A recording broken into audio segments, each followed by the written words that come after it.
Футсал Бели во саботата го одигра првиот надпревар од новото првенство во втората лига на Македонија и претрпе убедлив пораз од далеку поискусната Цико од Стојаково.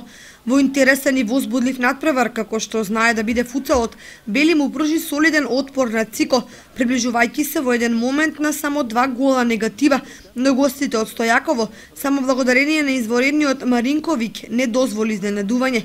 Конечниот резултат беше 9:5 за Цико. Гимнастичарите на Кочани на Б државното првенство во Битола во категориите сениорки, помлади пионери и јуниори освоија вкупно 9 медали. Од нив 3 злата, екипно и 4 сребра и 2 бронзи поединечно. Сребрениот медал го освоија Александра Карова кај јуниорките, Емилија Стојановска кај сениорките, Антонио Јаношевик кај помладите пионери и Давид Арсов во конкуренција на јуниорки. Кај сениорките бронзениот медал го освои Христина Атанасова, а кај јуниорите Филип Стоименов.